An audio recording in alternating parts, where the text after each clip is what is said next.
welcome back to the vlog. This week was great. So I did not get any footage of this, but we went shopping and we went thrifting. We went thrifting as shopping. Okay, so it wasn't like two separate events. They were the same event. But we went out thrifting and I got a couple more pieces of clothing. I got a couple more clothes. For so long, I've had way more shirts than I had bottoms. And now I've reached the opposite where I have a lot of bottoms. I don't have very many tops. So yeah, I really needed some new tops because all the ones that I had before, like either they just fit weird on me or I'm not interested in that style or just they were ready to be laid to rest. And so I got some new tops, and a bonus was that I was able to start getting some clothes that were a neck size down than what I'm used to, and they were fitting well. And so things are looking up, friends. I'm so excited. Things have been going very well. I'm gonna do like an overview once I reach my goal weight and tell you guys all about it and how everything is going. So I can't say too much, I gotta move in silence. But once I get where I'm trying to be, then I can divulge everything. But things are moving in the right direction. And something else that we did this week was that we had a dinner party. We didn't host it, but we went. And so the family that we were going to their house, they were the ones that organized it. And they were the people that brought the games, but I did the cooking because I love to cook. And I made chicken tetrazzini, which is basically just the chicken version of beef stroganoff.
much fun because I used to love having like dinner party game nights back when I was married, and I would make all types of little stuff like appetizers or dessert, or I would just have like my friends bring the drinks or something. And I just think that that's just so much fun because why would you have your own place and then just not want to host all the events? Like, I wanted to host Christmas last year, but our place was like this big. And so we definitely did not have the room to host Christmas, but that was always the goal, is that, my dad, he sold his house, like the house that I grew up in, my childhood home. And my aunt, she didn't really want to host. And then my cousin, he hosted, but he lives kind of far out from the centralized location of most of us. So I was like, we need to get a bigger house so we can host Christmas. And so one day I still plan on having a big home where I can do lots of hosting. But that was really fun. And then after that, the next day, so that was on a Friday that we had that dinner party. And then the next day I did a really big walk. I think this was my longest walk that I've done so far.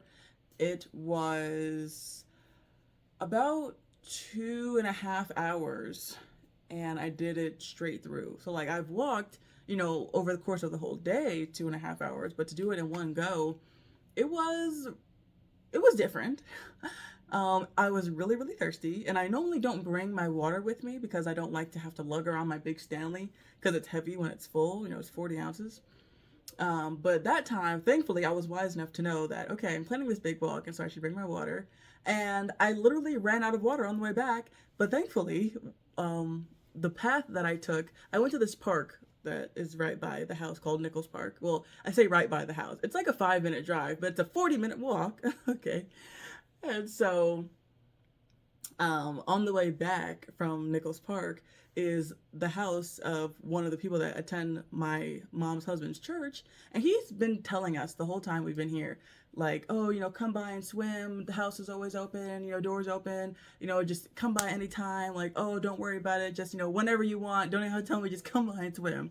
Because the house I grew up in, we had an in-ground pool. And my dad was always trying to get everybody that anyone that would listen to him, like, please come swim in my pool. Because if you know that when you have an in-ground pool, it's really expensive, or really any kind of pool. It's pretty expensive to keep up.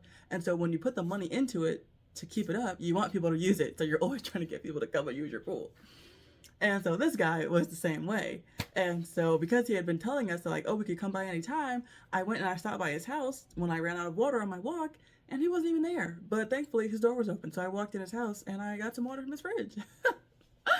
And it was great. And so that is what I did on that Saturday. And that Sunday, I had totally forgotten about this.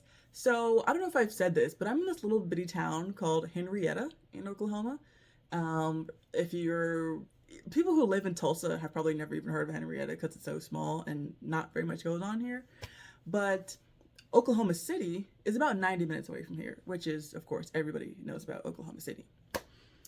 And I had forgotten that there's a new IFB church in Oklahoma City. And when I was on YouTube, I happened to see a sermon by Pastor Dylan Oz, and I was like, oh, wait, that's right up the street. And it's like, man, I've been going to Methodist church the entire time that I've been here, and I could be going to a new IFB church, because once again, back at home, there is no new IFB church. I have to go to an old IFB church. And so I'm like, what? Like, so last week, or 2 weeks ago now, I decided that I was going to go up there.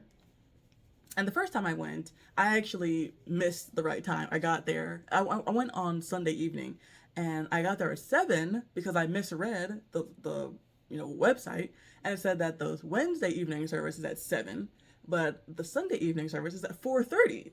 So I get there at first at 7. Of course, no one's there, and I'm like, wow, that was a whole lot of fun. The 90 minutes wasted. But then the following week, which is the week you're seeing, I actually got there on time. And it was great. The sermon that he preached, he was just starting a new series about the 7 things that Jesus said on the cross. Apostle Paul was exceedingly zealous of the traditions of his fathers.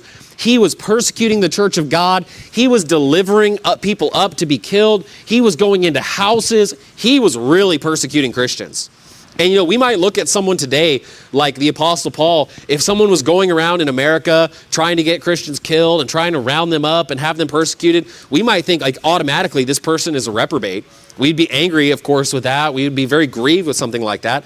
But yet he obtained mercy But why did he obtain mercy? I obtained mercy because I did it ignorantly in unbelief. By the way, this is a good place in Scripture to prove what it means to believe. Because believing in regards to salvation does not just mean that you believe God is real. Because before this event, when Paul was a Jew, when he was a Pharisee, when he was persecuting God's people, if you would have asked him, do you believe in God? He would have said yes. But here, under the inspiration of the Holy Spirit, he's saying, hey, in times past, I was actually ignorant and I was in unbelief. Because what it means to believe in Jesus is that you're trusting him as the Messiah, trusting him as the Christ. So even though Paul believed that a God existed, he was in a state of unbelief because he was unsaved. So today, people who are involved in false religions, even though that they believe that a God exists, for example, Muslims, Mormons, Hindus, they believe that some sort of deity exists. They are actually in a state of unbelief because they are unsaved. Those who believe that are saved. Those who are in a state of unbelief are unsaved. And so it was so nice to be able to go to a new IFB church, you know, because the church itself is new, and this is I'm all the new IFB churches that I've been to so far, which is just two, you know, have been this season, you know, this summer. And so I'm looking forward to collecting more under my belt and going to all the different ones. And I was supposed to be going to the Fire Breathing Baptist Fellowship that's going on this weekend, which is the 27th of August through the 31st. But I am not going to be able to go because I'm going on a surprise trip. So, yeah. And this trip is going to be good because I would not miss the Fire Breathing Baptist Fellowship for just anything, okay? So, you guys got to stay tuned for that because since I'm not going there, something even better is coming down the pike. But that was my week. And so, it was a lot of fun. I really enjoyed it. Cooking was kind of like the highlight of the week because I just love entertaining. I love when people eat the food that I make and they go back for seconds and they're like, wow, this is great. Like, I can't believe you just whipped this up real quick. And it's just like, girl, it was nothing. Ah! Oh man, one day I will be back in my homemaker bag. But if you guys enjoyed this vlog, please leave a like and a comment and share the video and let me know what other things I can do in my final week here in Oklahoma. But yes, friends, I appreciate you guys tuning in, and I look forward to talking to you guys again real soon.